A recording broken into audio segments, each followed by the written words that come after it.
دوستو چاہے 60 کی دہائی کی بات ہو یا پھر اہرام مصر کی تعمیر کی، ماضی کے کچھ واقعات ایسے ہیں جو ہمیں حیرت میں ڈال دیتے ہیں۔ ہم میں سے بہت سے ماضی کے ان واقعات کو قریب سے دیکھنا چاہتے ہیں، لیکن دوستو ماضی کے کچھ ادوار اور واقعات ایسے ہیں جن سے ہر کسی کو بچنا چاہیے۔ اگر آپ میں سے کسی کو بھی ٹائم مشین کے ذریعے پاسٹ میں جانے کا موقع ملے تو ان ادوار سے اور ان واقعات سے دور ہی رہنا۔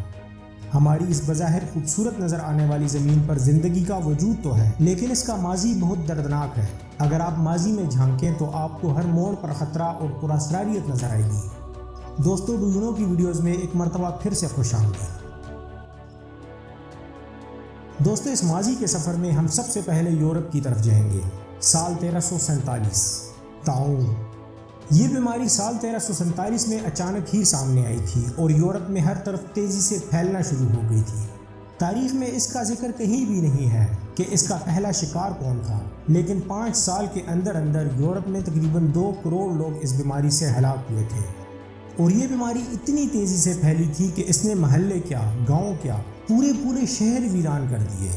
دوستو یہ بیماری یرسینیا پیسٹس نامی ایک بیکٹیریا کی وجہ سے پھیلتی ہے اور چوہے ان بیکٹیریا کو پھیلانے کی وجہ بنتے ہیں۔ اس دور میں آج جیسے جدید ڈاکٹرز نہیں تھے اور نہ ہی علاج کے ایسے ذرائع تھے۔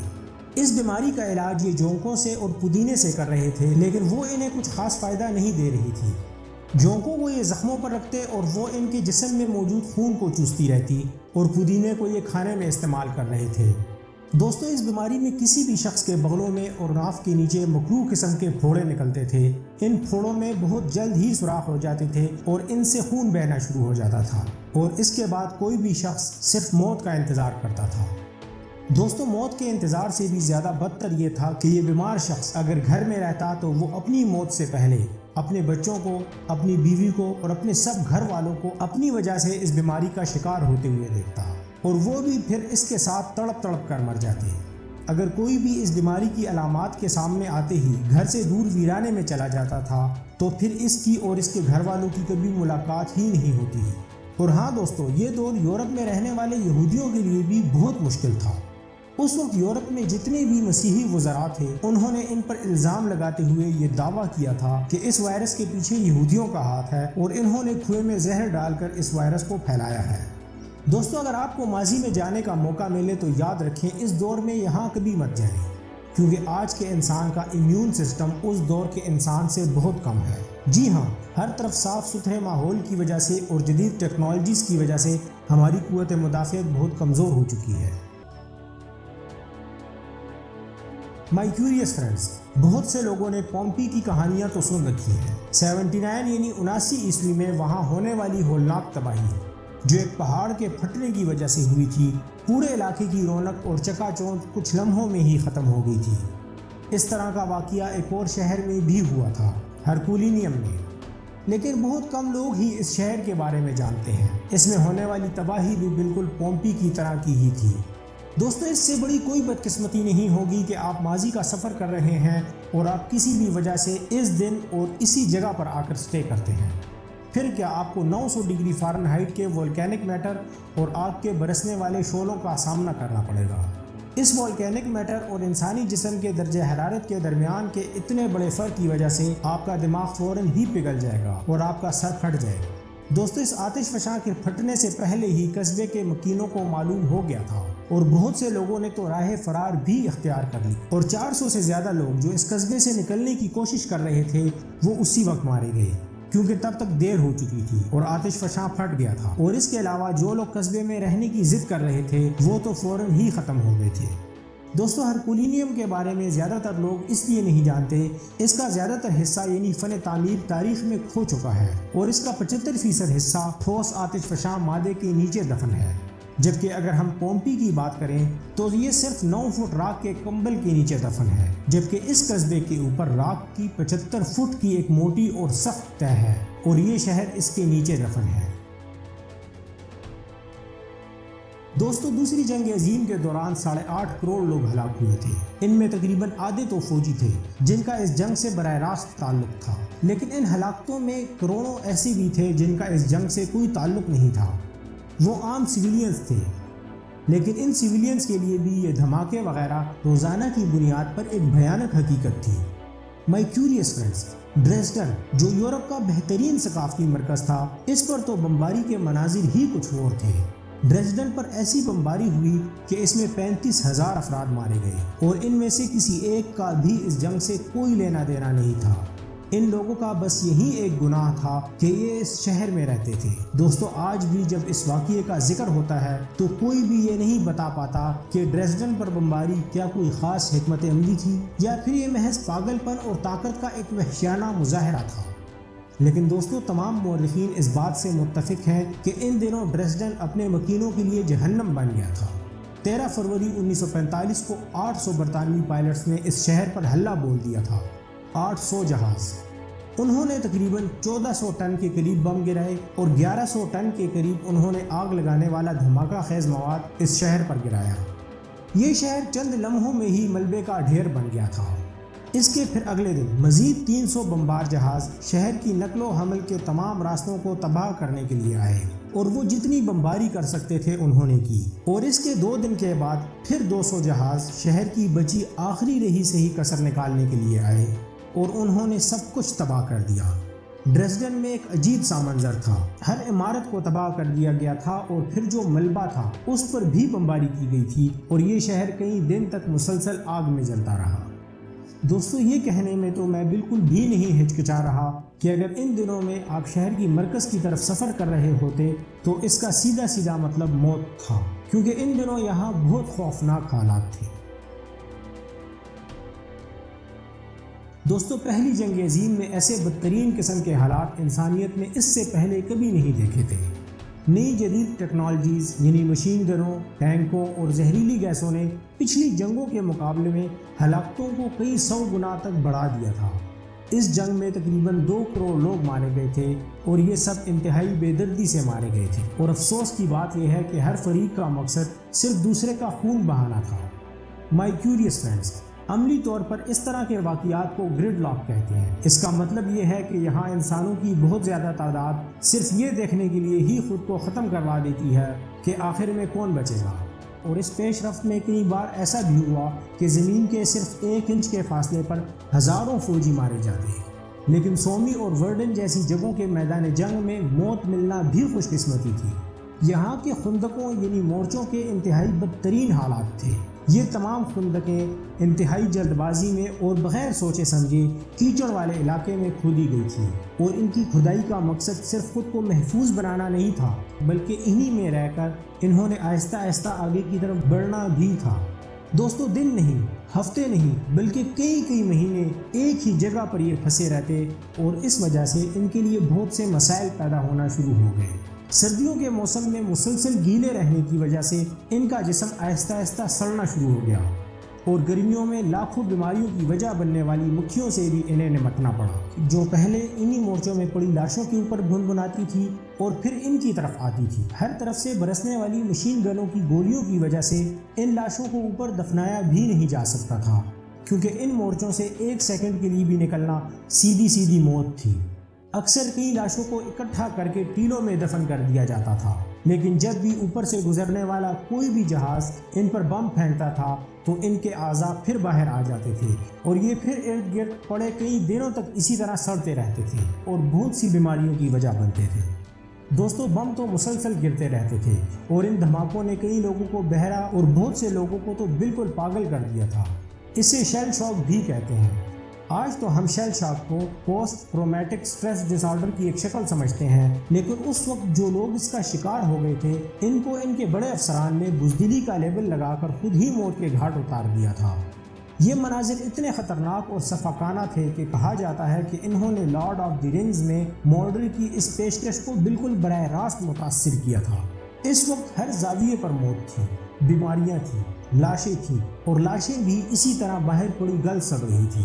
ہر شخص پاگل تھا اور سب خون کے پیاسے تھے۔ اگر آپ بھی ان مورچوں کی طرف جانا چاہتے ہیں تو یاد رکھیں کہ آپ وہاں تب ہی پہنچ سکتے ہیں جب آپ ان 2 میں سے ایک ہوں، یا تو بہت زیادہ بہادر یا پھر بہت زیادہ پاگل۔ تاریخ کا بدترین دور کون سا تھا؟ دوستو، ٹائم میگزین کے مطابق سال 2020 اس دنیا کی تاریخ کا بدترین سال تھا۔ اس میگزین کے مطابق اس سال دنیا کا ہر شخص متاثر ہوا تھا۔ دراصل سال 2020 میں دنیا کے تمام ممالک بدترین معاشی اور سیاسی بحران کا شکار ہو گئے تھے، جس کی وجہ سے مہنگائی اور فتنہ فساد بہت بڑھ گیا تھا۔ اس کے علاوہ ایک اور وبائی بیماری بھی پھیلی تھی جس نے حالات مزید بگاڑ دیے تھے۔ اس سال ہر شخص کو عجیب اور غریب قسم کے واقعات کا سامنا کرنا پڑا تھا۔ لیکن دوستو، میرا خیال ہے کہ اس سال کو دنیا کا بدترین سال قرار دینے سے پہلے ٹائم میگزین کو تھوڑی سی مزید ریسرچ کر لینی چاہیے تھی۔ دوستو، آج میں آپ کو دنیا کے اس سے بھی بدترین ادوار کی طرف لے کر جا رہا ہوں تاکہ آپ کو پتہ چل سکے کہ سورج کے بغیر زندگی کیسی تھی، کیسے ایک شخص کے پاگل اصولوں کی وجہ سے امریکہ کے 90% مقامی لوگ ختم ہو گئے تھے۔ اس کے بعد پھر آپ خود ہی فیصلہ کرنا کہ دنیا کا بدترین دور کون سا تھا۔ دوستو، ڈو یو نو کی ویڈیوز میں ایک مرتبہ پھر سے خوش آمدید۔ امریکن کولونائزیشن۔ اسکول کی کتابوں میں آپ نے اس کے بارے میں زیادہ ڈیٹیل سے کچھ بھی نہیں پڑھا ہوگا۔ دوستو، کرسٹوفر کولمبس جس نے امریکہ دریافت کیا تھا، آپ کے نزدیک وہ ایک ہیرو ہے یا پھر ویلن؟ کامنٹ میں اپنی رائے کا اظہار ضرور کیجیے گا۔ کرسٹوفر کولمبس نے جب امریکہ کی سرزمین پر قدم رکھا تو اس نو آبادیاتی دور میں اس نے وہاں کے مقامی لوگوں کے لیے اس زمین کو جہنم بنا دیا تھا۔ اس مصیبت کا آغاز 1400 عیسوی کے آخر میں اس وقت ہوا جب کرسٹوفر کولمبس نے ان لوگوں کے خلاف ظالمانہ اقدامات شروع کر دیے تھے۔ کولمبس کے لوگوں نے ان لوگوں کے ساتھ انتہائی ذلت آمیز اور ظالمانہ سلوک شروع کر دیا تھا۔ ان مقامی لوگوں کی زندگی کی ان لوگوں کے سامنے کسی قسم کی کوئی ویلیو ہی نہیں تھی۔ انہیں چھوٹی چھوٹی باتوں پر انتہائی سفاکانہ طریقوں سے قتل کر دیا جاتا تھا۔ اس دور میں ان مقامی لوگوں کے خلاف ظلم کی انگنت کارروائیاں ہوئیں۔ چھوٹی چھوٹی باتوں پر ان کے جسم کے اعضاء کاٹ دیے جاتے تھے اور بعض اوقات تو کسی ایک شخص کی بغاوت کی سزا اس کے پورے خاندان کو ملتی تھی۔ اور دوستو، خاندان کے لوگوں کو جیل میں نہیں ڈالا جاتا تھا بلکہ ان سب کو اس باغی شخص کے سامنے بے دردی سے قتل کر دیا جاتا تھا۔ جب کولمبس کے سرپرستوں یعنی ملکہ ایزابیلا اور اسپین کے بادشاہ کو کولمبس کے اس وحشیانہ عمل کی خبر ہوئی تو انہوں نے اسے اس کے عہدے سے ہی ہٹا دیا۔ لیکن یہ اس وقت تک جو کچھ کر چکا تھا وہ تو تبدیل نہیں ہو سکتا تھا اور نہ ہی کبھی ہو سکے گا۔ اس کے علاوہ دوستو، اس جزیرے پر رہنے والے بہت سے مقامی لوگ ان بیماریوں سے مر گئے تھے جن سے ان کا پہلے کبھی واسطہ ہی نہیں پڑا تھا، اور یہ تمام بیماریاں یورپی لوگ اپنے ساتھ لے کر آئے تھے، جن میں سے چیچک بھی ایک ہے۔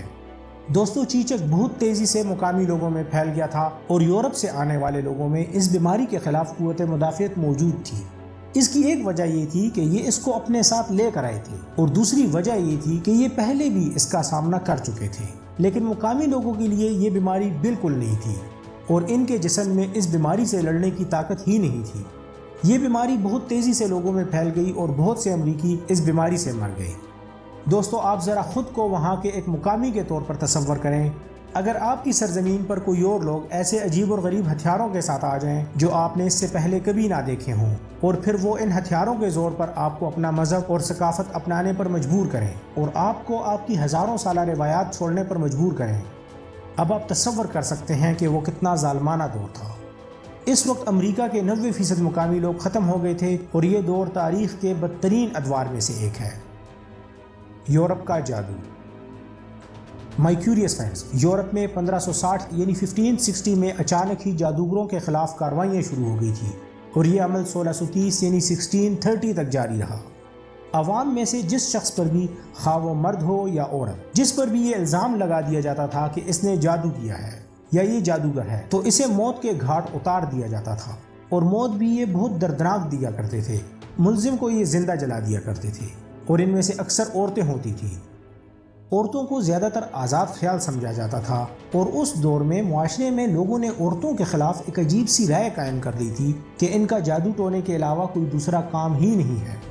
مائی کیوریس فرینڈز، یہ ان لوگوں کو قتل صرف اس لیے کر رہے تھے کیونکہ انہیں ڈر تھا کہ شیطان کی پرستش یعنی عبادت کرنے والے بڑھ رہے ہیں۔ لیکن وہ تمام لوگ جنہیں اس جرم پر سزائے موت دی گئی تھی، ان میں سے 99% لوگوں پر لگائے جانے والے الزامات بالکل جھوٹے تھے۔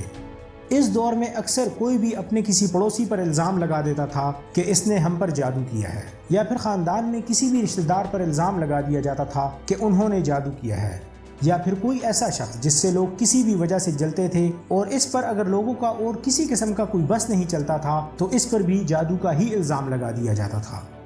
اس جہالت کے دور میں اگر کوئی بھی کسی کا قتل کر دیتا تھا یا پھر وہ کوئی اور جرم کر لیتا تھا تو وہ شخص بچ سکتا تھا، لیکن اگر کسی پر بھی جادو ٹونے کا الزام آ جاتا تھا تو اس کی زندگی صرف چند دن ہی باقی رہ جاتی تھی۔ ایک غلط لفظ یا پھر کوئی غیر روایتی ٹوپی یا لباس یا پھر کوئی بھی ایسا عجیب اور غریب رویہ کسی پر بھی الزام کی وجہ بن سکتا تھا اور نتیجے میں اس شخص کو آگ میں جلا دیا جاتا تھا۔ اور دوستو، رومی تو جادو ٹونے کے الزام میں بالکل بھی معاف نہیں کرتے تھے، وہ تو ڈائریکٹ جلا دیا کرتے تھے اور عورتوں کو وہ دریاؤں میں ڈبو دیا کرتے تھے، اور جب تک ان کی جان نہیں نکل جاتی تھی انہیں باہر بالکل نہیں نکالا جاتا تھا۔ دوستو، ہماری زمین نے آخری آئس ایج یعنی برفانی دور تقریباً آج سے 12,000 سال پہلے دیکھا تھا۔ اس وقت ویسے بھی زندگی آسان نہیں تھی، کیونکہ اس دور میں انسان مسلسل بقا کی جنگ میں پھنسے ہوئے تھے، اور ایسے میں پھر برفانی دور کا آ جانا، اس دور میں ایک دن کی بدقسمتی سے پورے خاندان کی موت ہو جایا کرتی تھی۔ اپنے لیے نئی پناہ گاہیں تلاش کرنا اور پھر خود کو ماحول کے مطابق ڈھالنا نہ صرف برفانی علاقوں میں ضروری تھا بلکہ ہر جگہ شکار جمع کرنے والوں کے لیے یہ ضروری تھا۔ دوستو، یہ باتیں آپ کو عجیب لگ رہی ہوں گی، لیکن اس وقت زمین کا زیادہ تر حصہ برفیلی بنجر زمین پر مشتمل تھا، اور ہاں، کچھ خطے ایسے تھے جو ابھی برف کے صحرا میں تبدیل نہیں ہوئے تھے۔ بہت زیادہ برف اور ٹھنڈ کی وجہ سے سرسبز علاقے بھی بنجر ہو رہے تھے، جس سے لوگوں کو اور باقی دوسرے جانداروں کو بھی خوراک ملنا مشکل ہو گیا تھا۔ ایک وقت میں بہت زیادہ کھانا کھانے والوں کو اب کھانے کو کچھ بھی نہیں مل رہا تھا، اور جو انہیں ملتا وہ اتنا کم ہوتا تھا جس سے نہ وہ جیتے تھے اور نہ ہی وہ مر پاتے تھے۔ اپنے لیے روزانہ کی بنیاد پر کھانا تلاش کرنا ایک بہت بڑا چیلنج تھا۔ مائی کیوریس فرینڈز، اگر آپ میں سے کوئی بھی اس دور کا وزٹ کرنا چاہے تو وہ اپنے ساتھ ٹنوں کے حساب سے کھانے پینے کی چیزیں لے کر جائے، کیونکہ اگر آپ نعمت کا شکار کرنے کا سوچ رہے ہیں تو یہ بھی جان لیوا ہو سکتا ہے۔ اور طبی دیکھ بھال اور دوائیوں کو تو اپنے ساتھ ضرور لے کر جانا ہے، کیونکہ اس دور میں ابھی تک انسان نے زراعت میں بھی ترقی نہیں کی تھی، اور دوائیوں کی تو بات ہی نہ کریں۔ اس برفانی دور میں بہت سی قسموں کے جاندار جو اتنی ٹھنڈ برداشت کرنے کے قابل ہی نہیں تھے وہ سب ختم ہو گئے، جس سے دستیاب خوراک کے ذرائع اور بھی کم ہو گئے تھے۔ تقریباً 10 ڈگری فارنہائٹ کے درجہ حرارت کے ساتھ آپ بھی اپنے ساتھ گرم کوٹ وغیرہ اور ہر چیز لے کر جائیں، کیونکہ ان چیزوں کے بغیر مسلسل اتنے کم درجہ حرارت پر آپ کے جسم کے اندر موجود خون فریز ہو جائے گا۔ دوستو، اس دور میں صرف جنوبی یورپ جیسے خطوں میں زندگی گزارنا آسان تھا، کیونکہ اس کے ایک طرف برف کے بڑے بڑے پہاڑ ہیں جبکہ دوسری طرف خشک صحرا ہیں۔ یہ صرف انسانی تاریخ کا ہی نہیں بلکہ اس زمین کی تاریخ کا سب سے زیادہ بدترین دور تھا، کیونکہ اس دور میں اس زمین سے بہت سے جاندار مکمل طور پر فنا ہو گئے تھے۔ دی ڈائناسورز ایرا۔ دوستو، جوریسک پارک موویز نے ہمیں اس بات کا یقین دلایا ہے کہ ڈائناسورز کا سامنا کرنا ٹھیک ہے اور سیف بھی ہے، لیکن کیا واقعی میں کوئی ایسا کرنا چاہے گا؟ اس کے بارے میں ضرور سوچیں۔ دوستو، ان دیو ہیکل جانداروں کے قد 20 فٹ سے لے کر تقریباً 90 فٹ تک ہوا کرتے تھے، اور یہ تقریباً 145 ملین سے 66 ملین سال پہلے تک ہماری زمین پر رہتے تھے، اور صرف ان کی ایک مٹھی بھر کی کھوج اس بات کی واضح تصویر پینٹ کرنے کے لیے کافی ہے کہ ہمیں اس دور میں کیوں نہیں جانا چاہیے۔ دوستو، ویسے اگر بات کی جائے تو ان میں اسپینوسارس جو تھے وہ زیادہ تر مچھلی وغیرہ کا شکار کیا کرتے تھے، لیکن اگر انہیں زمین پر بھی کوئی شکار نظر آ جاتا تھا تو وہ انہیں بھی بالکل معاف نہیں کرتے تھے۔ ان کے پنجوں کا سائز 7 انچ سے زیادہ ہوتا تھا، اور یہ نوکیلے پنجے بلیڈ سے بھی زیادہ تیز تھے۔ ان سے کوئی بھی بھاگ کر کہیں بھی نہیں چھپ سکتا تھا۔ اس کی ایک وجہ یہ تھی کہ یہ درندے جھنڈ میں شکار کیا کرتے تھے، اور اسی وجہ سے کسی بھی جاندار کا ان سے بچ نکلنا تقریباً ناممکن ہوتا تھا۔ اس کے علاوہ دوستوں، اس دور میں ہوا میں اڑنے والے ڈائناسورز بھی تھے۔ ان میں سے کچھ تو لڑاکا طیاروں سے بھی سائز میں بڑے تھے، اور وہ تو کسی کو بھی کہیں سے بھی انتہائی آسانی سے شکار کر سکتے تھے۔ اس کے علاوہ ڈائناسورز کی ایک اور قسم کروناسارس جو سمندر میں رہتے تھے، ان کا سائز تقریباً 40 فٹ لمبا ہوتا تھا، اور سمندر کے تمام جاندار اس سے تنگ تھے۔ دوستو، اگر آپ میں سے کسی کے پاس بھی ٹائم مشین آ جائے اور آپ کو ماضی میں جانے کا موقع ملے تو ان ادوار سے بالکل دور رہیں۔ اب آپ خود ہی فیصلہ کرنا کہ دنیا کا بدترین دور کون سا تھا۔ دوستو، آج کی انٹرسٹنگ اور انفارمیٹیو ویڈیو کو مکمل دیکھنے کا اور پسند کرنے کا شکریہ۔